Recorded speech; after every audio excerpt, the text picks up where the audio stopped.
Welcome to Conversations with John Harper, More Than Meets the Eye, which is part of an ongoing series. My name is Rez Huseyin. I'm a student of the Diamond Approach, the spiritual path that I discovered through my work with the Enneagram. And I'm joined by John Harper, Diamond Approach teacher, Enneagram guide, and author of 3 books, most recently, Nurturing Essence, A Compass for Essential Parenting. So, John, the topic, essence and the Enneagram, I almost can't believe we didn't get to this sooner, actually. The truth is the Enneagram doesn't make much sense without an understanding of essence. So, It's interesting you bring this up. yeah, Yeah, I am kind of uh, forming a relationship with ECG, the Enneagram Cooperative Group, or whatever it is. Mary Felice, you've talked to her before. And most of it is with the TAP program, the Attuned Parent Project. But I'm going to be doing a monthly segment on the Enneagram in presence starting in January. So it's been on my mind this week, and here you are bringing it up. it just happens. It happens this way. And yeah, I'll set it up, not a huge setup, because I kind of really want to hear from you about these qualities, but I'm going to remind you of which qualities Almaas assigns on the Enneagram points, because I know you're probably not as up to speed with that as probably I am, maybe, I don't know. But first, yeah, so what is essence? To me, essence is just nothing, not nothing, it is mysterious, but also nothing mysterious. To me, it means just what's real in us human beings. So each of the type is going after something real, that we had at one time when we were in a natural, unencumbered sort of condition, which John knows all about with the books he's writing. So one of the uniquenesses of the Diamond Approach is it puts a really fine point on essence. It precisely describes also the universal barriers to each essential quality and gives us students a method for inquiring into our personal obstacles to the qualities on account of our personal histories and our situations. So the Enneagram is a container for exploring 9 of the possibly the most significant essential qualities. That there are other qualities and there are other maps, for instance, the Lataif, but today we're going to talk about the 9 qualities that A.H.Almaas has assigned or attributed to the types. That's not quite the right word. But I want to say that there are other attributions or other mappings of essential qualities on the Enneagram. I think John Davis's book about the Enneagram identified slightly different qualities, John. Do you have any knowledge on that, or can you confirm or deny that? It's been a long time since I read John Davis's books, so Yeah. not at the top of my gray matter. No, okay. It doesn't matter. So as I list these now, these qualities, which I'm just going to literally give a sentence for each one, bear in mind that they're not. Let me Go ahead. interrupt you for a moment. Mm, Uh, a lot of people don't understand the relationship between true nature and essence and presence, and they use that interchangeably a lot. True nature is the actual existential, ontological, phenomenological uh, ground nature of everything, whether it's the appearance or the absolute or absence or anything. True nature is what everything is in its most basic uh, derivative. Right? In the world of being, of manifestation, true nature, the substance of true nature, is what we call essence. It's the essence of true nature, and it has a substance to it. It has a substantiality to it. Okay. Now, the number one or primary affect of essence is presence. And presence has many different taste or flavors or a combination. It's like notes making a chord. Okay. So presence has many little uh, components that you could point out, but the primary presentation of presence is existence. That's what hits you first, is the isness of presence. Okay? And you can break that down, and many spiritual traditions have as like be here now, like Ram Dass, his book, right? But be here now is just talking about presence, talking about existence, talking about isness. Okay. So it in a way it's like nested dolls, but true nature itself is is if you look at it dualistically, is not only the outer wrapper, but the inner essence of it too, of all the nested dolls. But anyway, that's my shorthand version of the relationship between the three. That's inspired me to say these aren't really separate. As I list them, they're just discriminations on the same thing that are useful for a lot of us for a while. So at point one, there is brilliancy, the radiant, innocent, complete quality of intelligence. At point two, there is merging love, so intimate, personal, melting love. At point three is the personal essence, the full, brimming, rounded, profound sense of being a person. At point four, there is identity, which I think of as the inner celebrity, like the star. At point five, there is diamond guidance, a discerning, penetrating understanding of the present moment. At point six, there is personal will, the solid, flexible, steady quality of being. At point seven, there's essential pleasure, the profoundly blissful quality of reality and being.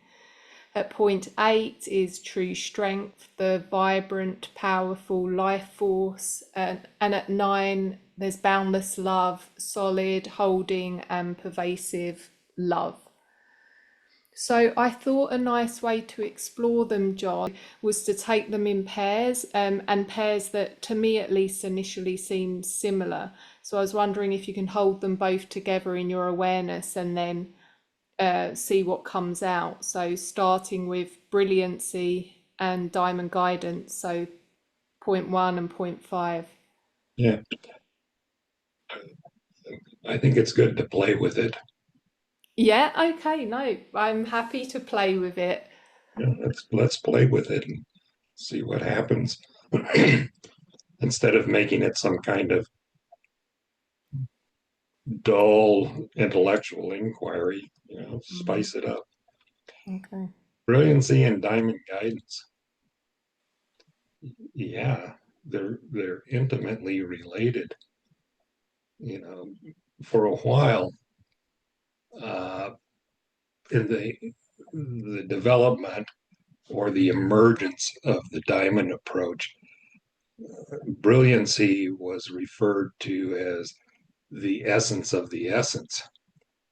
And then 10 or so, 15 years later, they started discriminating out, geez, it just left my mind and it's almost there. Anyway, the essence of the essence was then seen as something else. But but brilliancy is is like the reverse prism, all of the qualities going back into their initial state of blendingness, of like white light, only not quite white light like we think of white, uh, more of a light that contains the entire spectrum, but in itself is clear and has no, well, I guess just clarity is the thing to say. Yeah. So brilliancy, also when it comes to functioning through the head center, which is mainly that's its main base of operation, has two main aspects to it, which are synthesis and analysis. So it can focus and it can penetrate and it can see the underlying connection between things. So as a influence on Enneagram type 1 that has a drive, a desire, a connection to perfection. Brilliancy is something that, if it is functioning in its undiluted, pure form, would enable a one's perception to see the perfection of all the particulars and the synthesis of it all, leading them to the realization of perfection, that it's all perfect as it is. Diamond guidance is similar in a way, in that diamond guidance illuminates the inherent unity in all things, and it it guides the consciousness in a way through curiosity to move from particulars to particulars to particulars in ways that unfold or lead one to back to the ground of being, undifferentiated ground of being, and it functions uniquely for each soul because everybody's past has configured them in a particular way, right? So when you think of it in terms of point five, okay, again, it is more like a head center. So 1 and 5 are kind of connected that way with these two qualities. A 5 that is looking to understand uh, things intellectually through their mind. Okay. Diamond guidance is a different kind of thing. It not only has recognition, but it has apprehension. Okay. It sees what is. Okay. And that seeing what is connected to the type 5 that, like brilliancy in type 1, it sees the synthesis and interconnectedness of things, but it is more from the 5 perspective. It looks at things as like living organic systems, so to speak. Could be inorganic, you know, 5s are interested in all that kind of stuff, but it shows organization. It shows how consciousness organizes itself into uh, different patterns that not only serve different functions, but because they're unique patterns, they have their own unique sense of purpose and meaning within them, which is something that 5 has a certain disconnection from. I mean, all types do. 5 suffer from a particular type of alienation and they're using their head center trying to reconnect with all of that, to find that part of themselves. And the diamond guidance uh, is what will help reconnect them not only to the embodiment of that, but to the apprehension of it, the perception of it.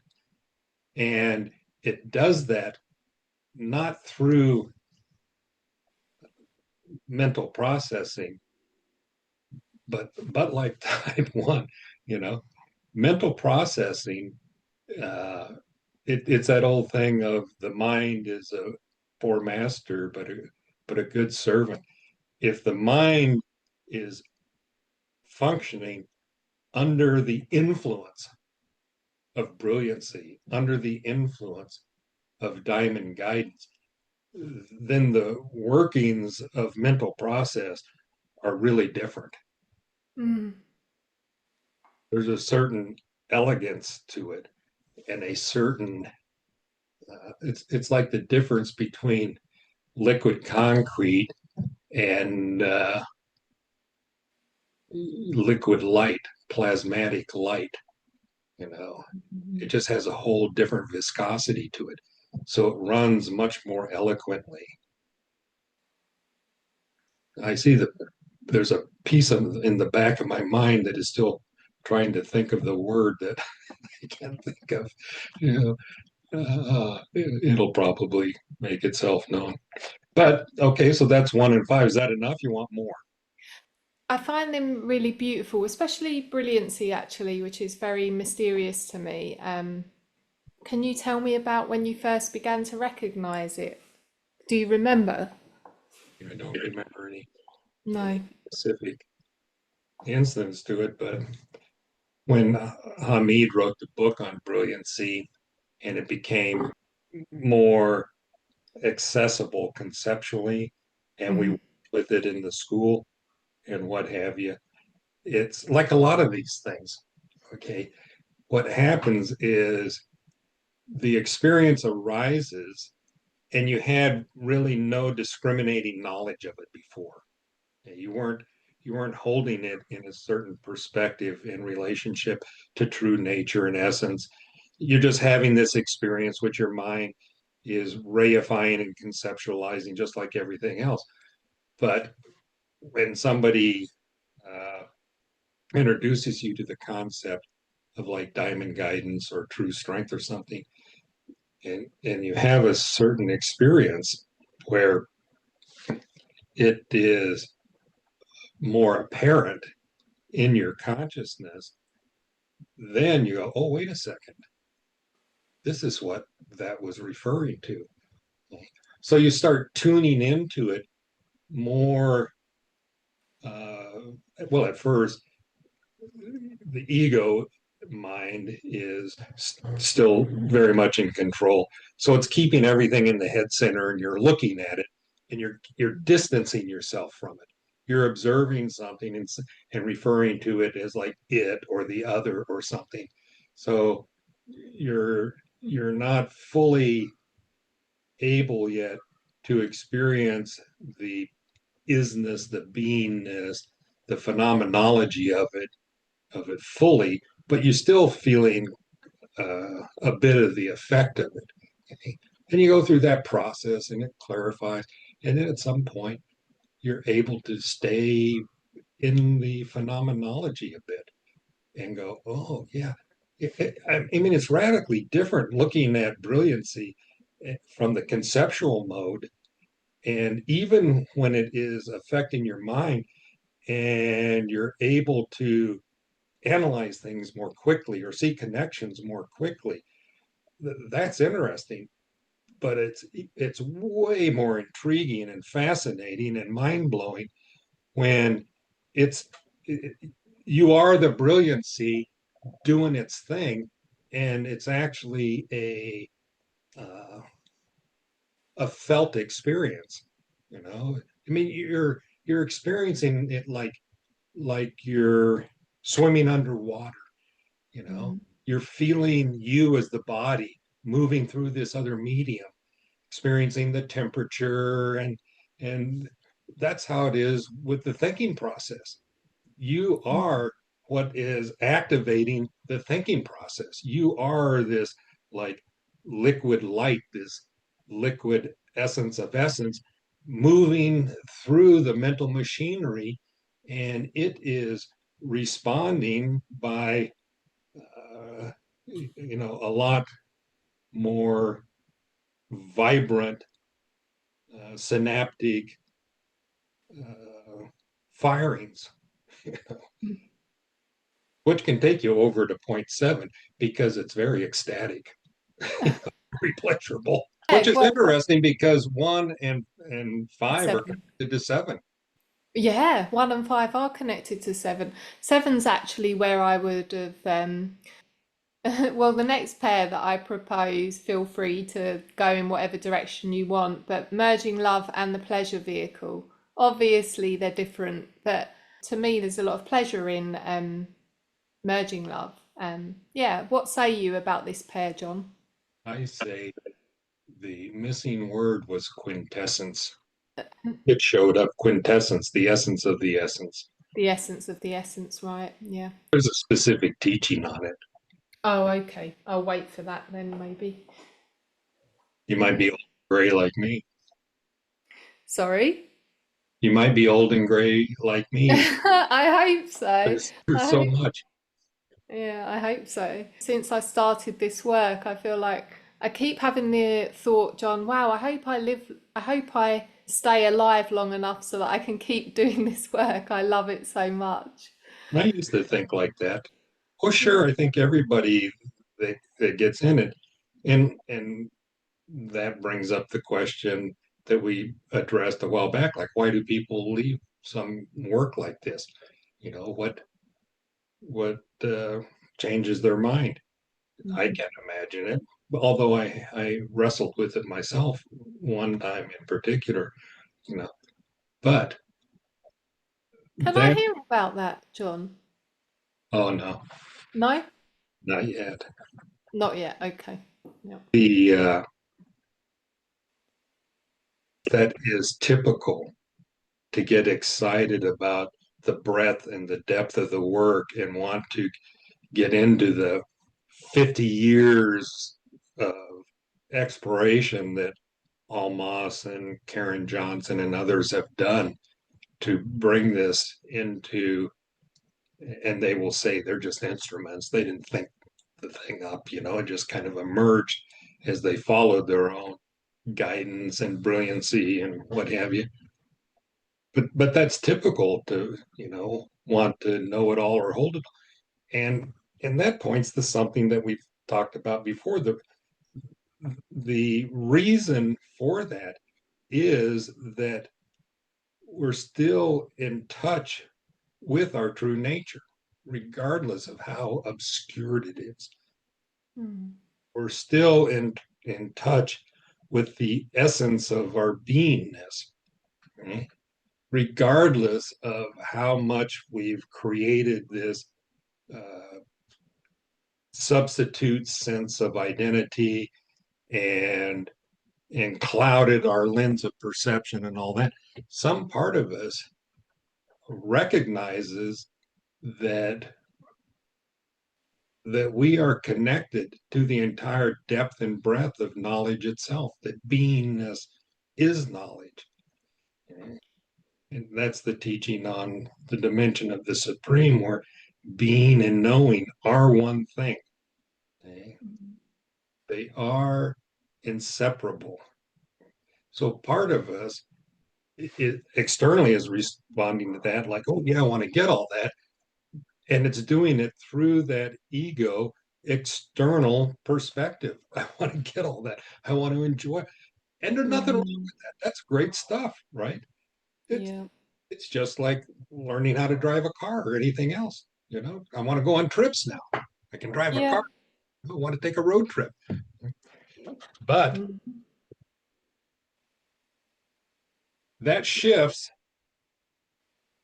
from the perspective of wanting to accumulate and bring something in from the perspective of that's going to uh, complete me or satisfy me or deal with this sense of something that's not quite all together in me, to one of, well, holy cow, I'm the lens into the everything.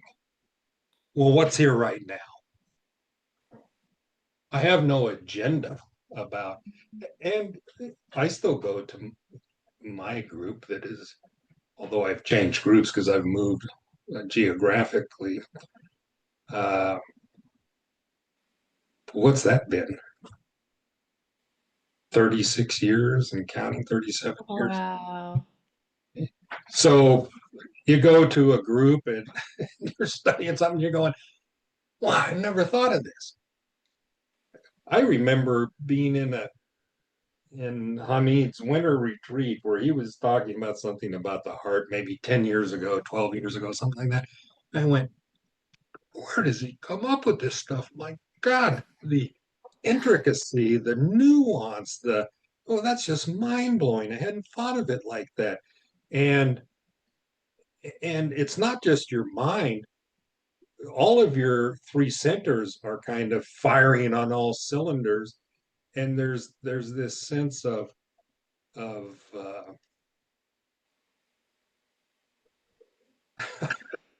I don't know, maybe it's because seven. There's this kind of Peter Pan-ness to it. There's just this incredible fairy tale of existence unfolding, right? Yeah. It's and you go, yeah, I guess I'll come back next time. We'll see what we're gonna do. Mhm. Yeah. No, it's a real I think it's a really beautiful path. Like as I'm being with the teaching unfolding, there's a real love of the beauty of it. It's so gorgeous, isn't it, John, the way it unfolds. But yeah, I hear you on that.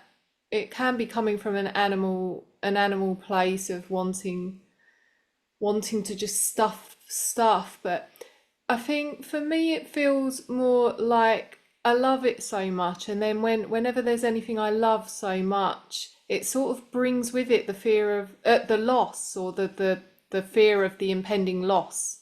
They go hand in hand to me, at least in my current capacity. It's like I can't have that really strong love without that sort of attachment, but I'm sure that loosens over time, Well, right? part of it goes back to the two heaps. Yeah. More grains of sand in the other heap will bring the recognition that you're you're looking at it through the lens and experiencing it through the dualistic lens, that there's Mm. love and there's loss or emptiness. Hmm. Yeah. So you're on that spectrum. Okay? At some point, you'll and already, you have experiences of love that are not dualistic. Mm. And what will happen is the capacity develops naturally to stay with that type of experience a little longer and a little longer and a little longer. And as that develops, that allows our our awareness, which in Enneagram terms, each type is looking through a particular lens into reality, a particular distorted lens. And it's one of the things that needs to be challenged and opened up and cleared so that you can perceive the world differently.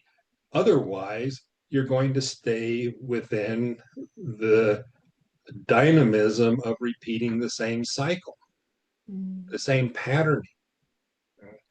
And part of what the Enneagram makes possible is recognizing that all of the function and direction and activity to resolve the issues or deficiencies or distortions of my Enneagram type are are being formulated and acted out and implemented from the type itself, which won't get, it can't get out of itself. It's the same patterning happening because the awareness sees the world a certain way, apprehends the world a certain way, has a certain logic that is so locked in. And so these qualities that we're discussing are qualities of true nature, of essence, that these particular Enneagram types seem to have a certain affinity for. Mm-hmm. Yeah. And because I think the book you're referring to is Keys of the Enneagram, that they It come out is, yeah. of, right? Mm. And so they function as keys to unlock that patterning, which is not so much to do about me doing something with my own patterning as much as it is, it begs the question, what happens if I perceive the world through brilliancy? And by perceive, I mean experientially, phenomenologically. I don't mean just see. Seeing is one part of the experience that we're referring to, okay? Or diamond guidance.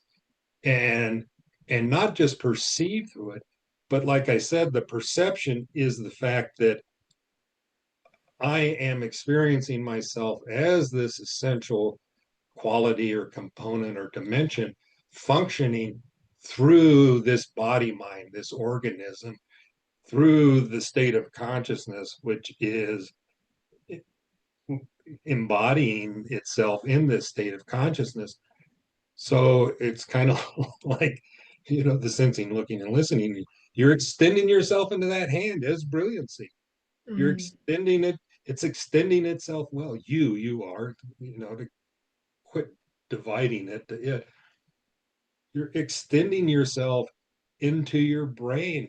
It's radically different to the point where our mind cannot actually imagine it.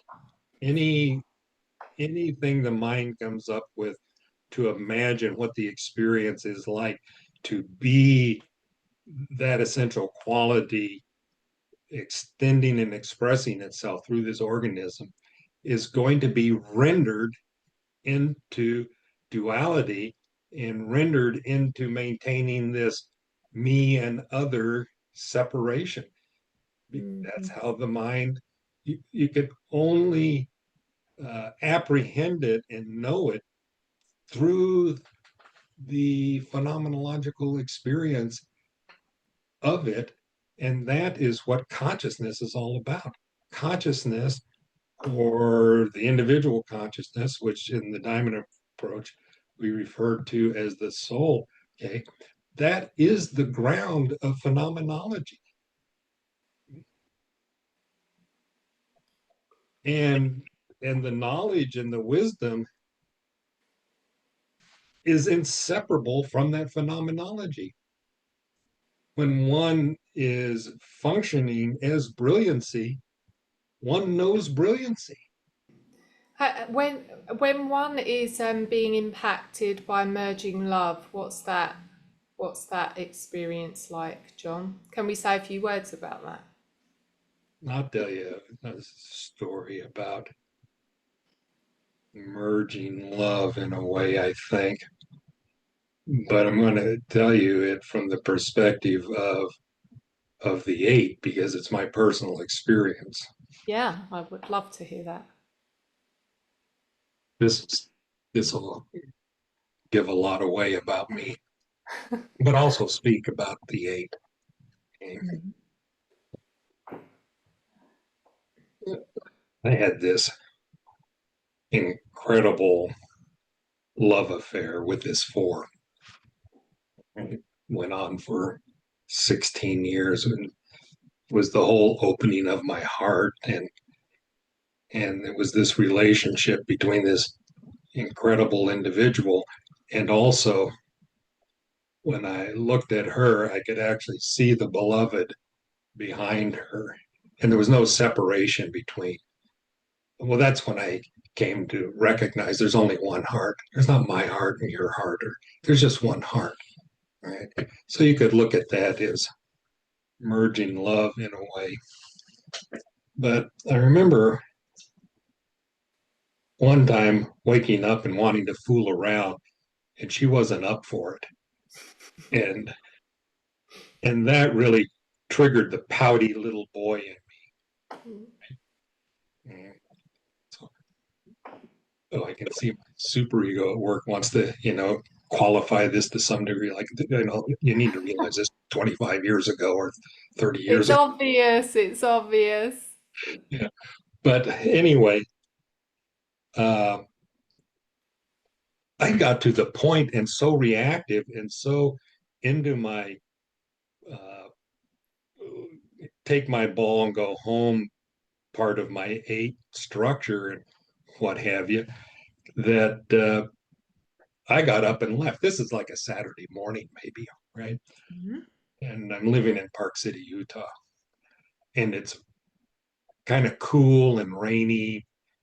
I don't know what time of the year, maybe fall. I get in my truck and I drive 40 miles from Park City to Sundance, which there's just this incredible aspen growth there and this huge mountain. And so I'm out in this aspen grove, sitting in a log, moping and kind of crying and reflecting on, you know, poor old me, and I never get what I want and whatever was going on, right? Mhm. And at some point I went like, well, what are you going to do? What am I going to do? I mean, I love the woman. It's like, she doesn't want to play. She doesn't want to play. Okay, that's got back in my truck, drove back to Park City. I forget how the day went on, but later, days or a couple weeks, something like that, we do fool around, and it is the most glorious uh, experience. There is such intimacy in it, and I'm noticing that there is this dance of love happening where I'm love and she's love and the room is love and love is moving in and out of itself through these two bodies and through the atmosphere. There's just this incredible loving love. And Mm. I wrote a little book about, and the book came out of the poem I wrote about him. And I'm laying there and I'm looking around and I'm playing this game with reality. Like, okay, let me find something that isn't love. And I was looking at things like the doorknob, nope, love. The light switch, nope, love. The plant, nope, love. I couldn't find any place where the experience wasn't this immediate dance of love still happening, still happening, still happening. And I came to this realization, which I think is important for eights and others, which has to do with vulnerability, is that the place I was in was so intimate and it hit me like a freight train. This is what I want. This is what I've been longing for. This intimacy, not with another, but with myself. This intimacy with this person is wonderful, but it's this that I've been missing, this that I've been longing for. And the only way I knew to go about it, my misunderstanding through all of my distortion and eightness, was the only way to get there was through sexual interaction. Mhm. it was just that was the only gross doorway open to me. Right. So there I am, you know, love everywhere. And this intimacy, which is everywhere, but most fundamentally, I am the intimacy, I am the love. But there is no place that the intimacy that I am or the love that I am isn't already there. It is like all of this Mm. is that. Do you know what this is a good illustration of that favourable circumstances can help to support or engender an essential experience, can't they, John? Like if we're in a, you know, you had that very powerful, loving experience with your partner, and merging, and that allowed, maybe supported your own claiming, or wrong word, but the experience of a sort of. So, when I drove back home, Mhm. dried my tears and went back home, I sat down and she was still in bed. Told her what was going on in me and what have you. Told her about this very young place that was up, this disappointment.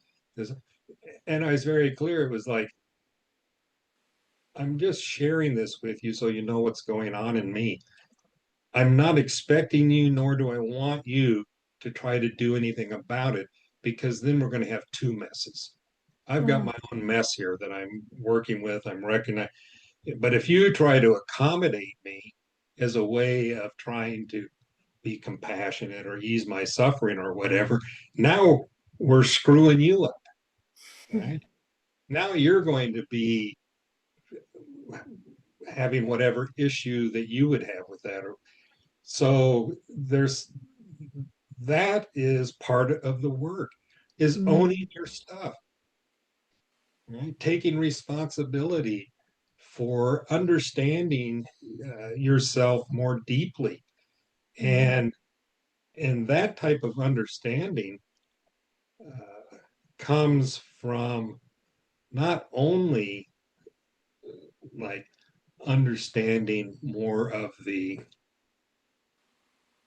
intricacies of your personality type, but getting underneath all of that, getting into the forces that are holding that patterning together, working with your constricted lens of perception, which is part of what's needed to stay in place to maintain that personality type. Can we go to, have you got a comparable or story or something that you can share about realizing the personal essence? That is what brought me to the Diamond Approach. Part of my view of my reality was everybody else knows how to be a person, but I don't get it Hmm. because I'm looking at it as you do certain things. Right? So I need to figure out how to be a person by doing this, that, and the other, and formulating it into a person. Well, I reached a point of realizing like I haven't got a fucking clue how to be a person, not a real person. And that's moved to the foreground and supplanted this desire for realization. So I came, I'm like David Bowie, right? The man who fell to earth. Like I came back here to figure out how to become a real person. And in a couple of year period of having left the spiritual path and starting to contemplate and ponder what how does one become a real person, that's what led me to the Diamond Approach. Mm. Mm.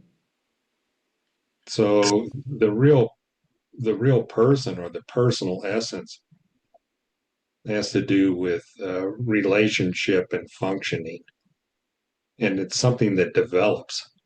It does have like its seed, okay, its potential, but for that potential to be actualized in the world, it's a developmental process, not only in this world, but within the soul itself. It's a essential quality that is developed in the soul, in the consciousness, through its own process of development, which is an interesting concept.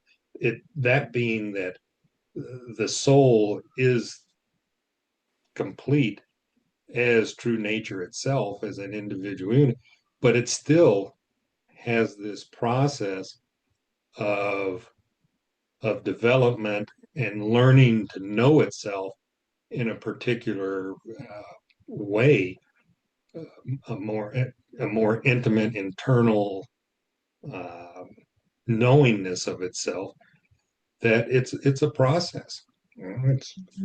So with point three, okay, it's all about image and functioning and relationship.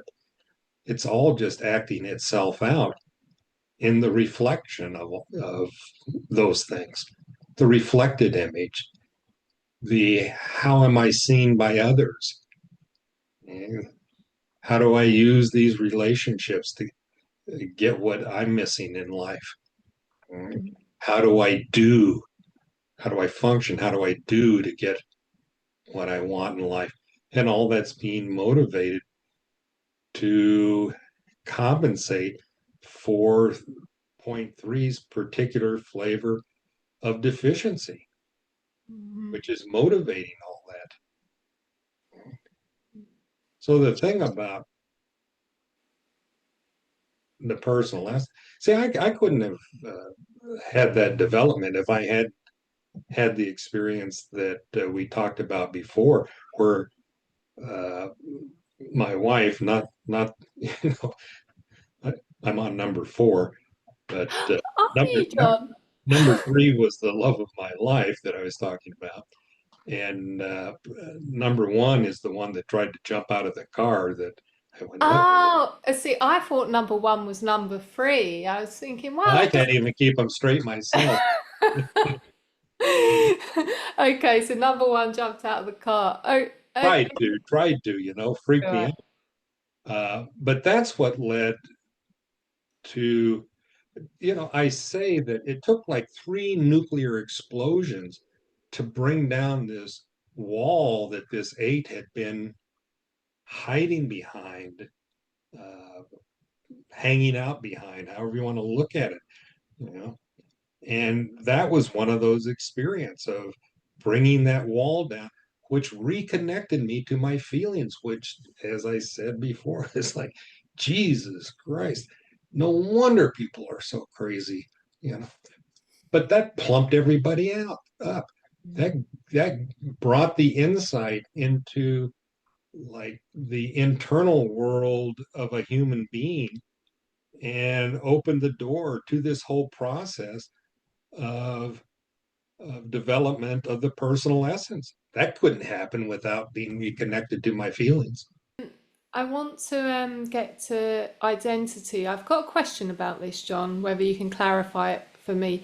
It's a conceptual question, I'm afraid. Identity is an essential aspect, so is a quality, and then there's identity as in the capacity it gives us to identify with being. Is that correct, what I've just said?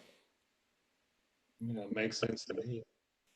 Yeah. One way to understand it, for me, the Hmm. most simple way to understand it has to do with isness, with existence. To experience existence, not as a concept, but to experience the phenomenology of existence, the ontologicalness, the beingness, the isness of existence, okay, is again, is not looking at it, It's coming from it. And Mm, coming from it, the way that it affects the mind is by taking this implicit knowledge that is within the beingness of existence itself, that I am, which the I is not a demarcated thing. Okay, the I is just the existence itself, is the I, is what exists. And that sense of identity that's within it, existence, knowing itself as existence, that is the I. Okay? And the mm, way that that impacts the mind is it answers that question. I am. mm, I am. I am what is speaking. I am what is mm, sitting in this chair. And I could say, "Oh, the body is sitting here," or the words are coming out. None of that has anything to do with what I'm saying. I am what is here talking. Okay? But it's the existence that's talking. That's the mm, fundamental perception that is holding it all, that is at the foreground of it all, of what is happening right now. So I think the answer to your question is that answers both sides of that coin. yeah. All right. So we've looked at guidance when we were looking at brilliancy. Let's talk about personal will at point six. Maybe you could, one way of doing this is you could compare it with strength at point eight, John.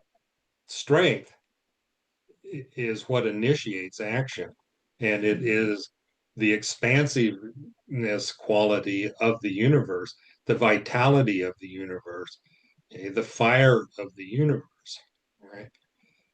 So,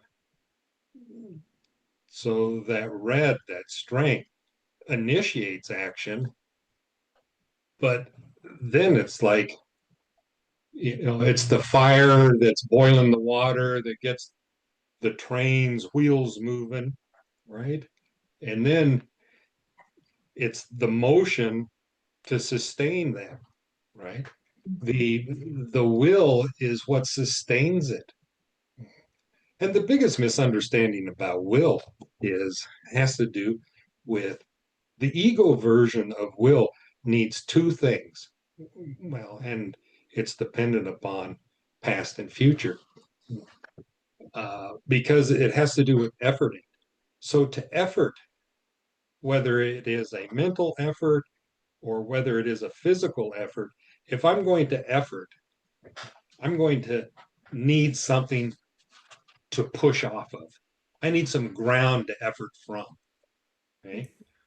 And that's one of the ways that ego sees will is I need to bring myself to bear on something, Mhm. bear down on something. Now, the fire will initiate that action, but with will, it's a matter of maintaining that energy over time. And that's where will comes in, is to sustain that force, that impetus out over time. And the ego looks at that from the perspective of time, of going from here to there, from I, I don't have this, I want this, I need to do this, effort this to get that, from here to the future. But here is predicated on the past, because what I'm recognizing here is I don't have what I want. So that's predicated on my past. Mm,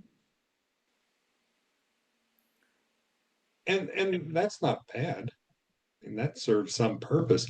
But where it really goes off the rails is I'm going from here to where I think I want to be to accomplish what I want. Okay. And right about here, life takes a slight turn, but I'm still going from here to there. right? And I'm trying to take that slight turn and bringing it back into Mm. alignment with what I want. Whereas true will recognizes that the dynamism of life is always changing. It's always changing. So true will is malleable. You know, life changes. It morphs with the experience. It brings it brings that steadfastness to, you know, the detour that life's taking. And I'm not so locked on this lockdown goal of see, the ego believes like if I get to that point and get what I want, that's going to take care of this particular flavor of deficiency. Mm. That's going to compensate for it. Whereas true will lets go of that endpoint, goes, I haven't got a friggin' clue of what's going to take care of this, right? But it seems to be in this direction, and I will follow that, and I will follow where life takes me. And this is where we come back to the Diamond Approach's perspective of love of truth, which is that's what I want. I want the truth of what's going on. I want the truth of me. So that's the, if you will, the effort. That's the force I'm going to maintain. But that's going to move with life. That isn't rigid. Mm. That is a capacity of the soul that comes forth. And again, when you experience that, okay, the the impact on the mind, actually, it's more, well, the dominant one is in the belly, of course, but the Mm. impact on the relief in the heart, okay, and maybe this is just me, but all of that efforting coming from the ego in that sensitive place of the heart, which has been uh, locked away so long and what have you, and has wounding, all of that efforting is like sandpaper on it. It's just like Mm. taking a skin knee of a kid and just sandpapering it all the time. Whereas this brings some kind of fullness and support, and it's almost like memory foam. Your heart plumps up again. Your heart gets its resilience back. Yeah. It's, I'm telling you, it's radically, radically different to experience the impact, the phenomenology of your essence on your body, on your Enneagram type, on your three centers. And the change won't happen if I am looking at that and trying to figure out what I need to do with that and come up with a strategy, because that is all coming from your personality type, which is going to keep you running the same routine. No, it has to happen from allowing this to have its way with you, which, you know, takes a lot of relaxing and breathing and you know, going and crying in an aspen grove. What am I going to do? I really like that, John. It was really clear, and it's also you're highlighting what's taught as the universal, one of the diamond issues for this quality, which is this kind of false will. And it's occurring to me as you're speaking that as an eight, you would certainly probably go for that version of false will, but there is another version of false will of this sort of excessive passivity, going with the flow thing, which I see a lot as well, like a lot of that. And the tricky thing about that is it's a closer mimic of the real thing, it seems to me. You know, the first thing that comes to mind when you bring that up is passive aggressiveness. Yeah, I guess passive aggressiveness is probably always a false will, a kind of false. It's trying, you know, it's like I'm trying to accomplish what will accomplish, but I'm not owning it. Mm, I'm trying to do it under the table. yeah, yeah. So let's do. Let's do pleasure at 7.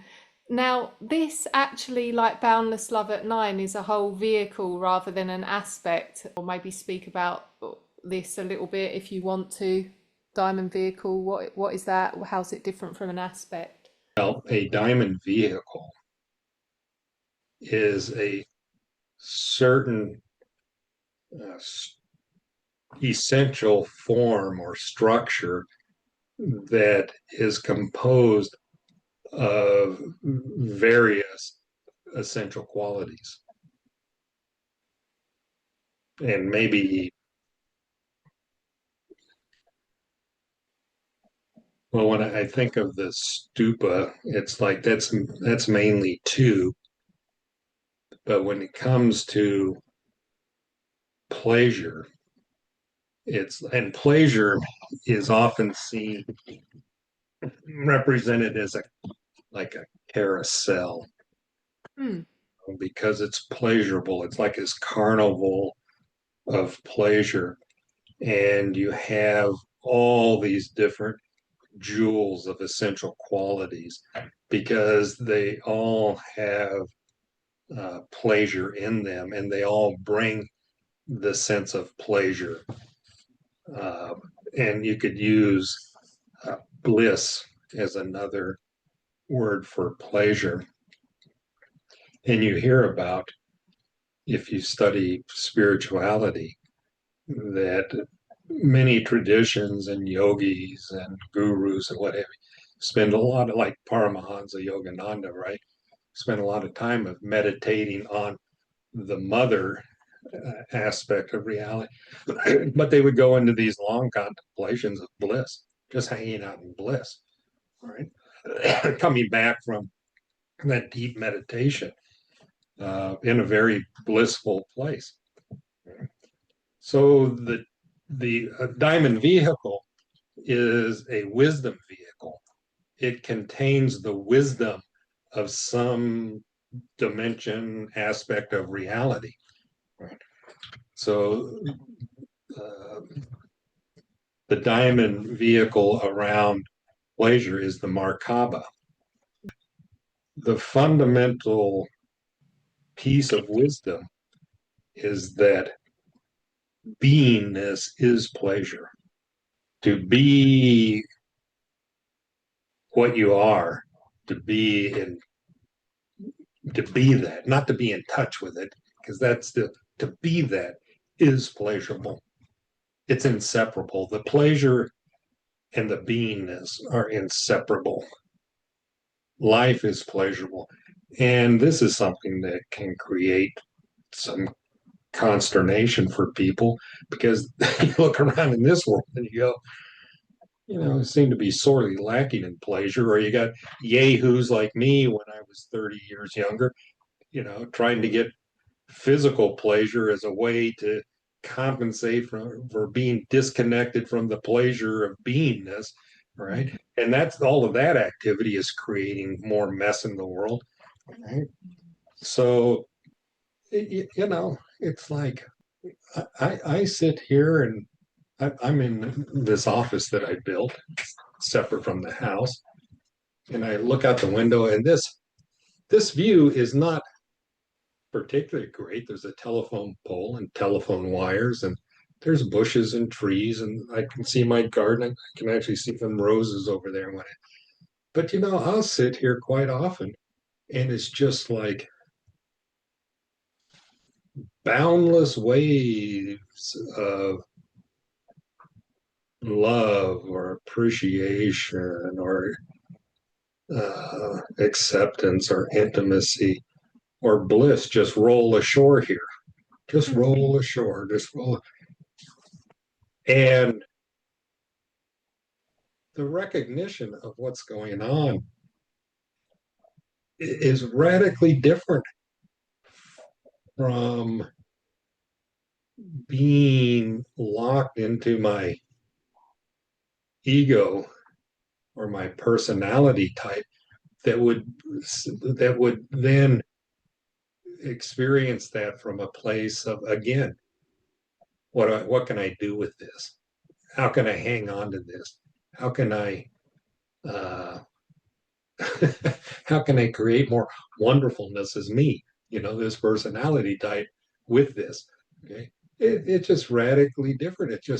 It's like, well, this is just how things are. This isn't extraordinary.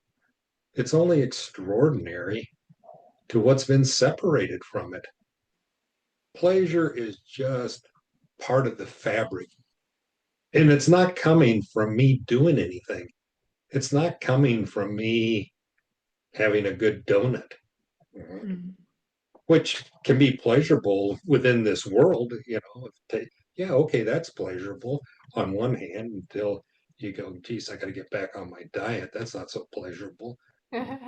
But, and from the perspective of like the Markaba and even Brilliancy and some of the other ones, it's, in fact, the whole manifestation, luminous manifestation of reality is like a kaleidoscope. It's like you're lost in this thing that is turning all these jewels and the lights coming through them all and all this patterning that's happening. And that is actually one view of reality.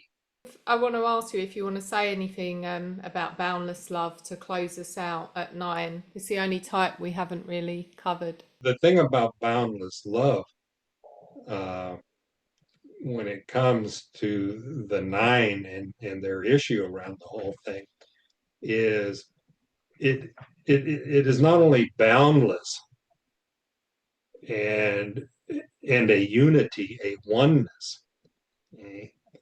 But the 9's challenge is to recognize their part of that oneness and not being separate from it. Mm-hmm. Like to have the merging boundless love and the autonomy, to know that this is what I am, this sense of I, me, and I am this, that this autonomous me is this boundless love, is this unity. Mm. You can hear the connection to free there, can't you? The connection to the personal essence and the boundless love. And these are all connected, but yeah, that was good, John. Good tour of the essential qualities of the types. I'm keen to hear the next segment of my practice now. Well, tell me about vision, tell me about I sensing. will. I'll tell you. I'm gonna say thank you for listening, and see you for the last one, the next one. It's our swan song, the next one.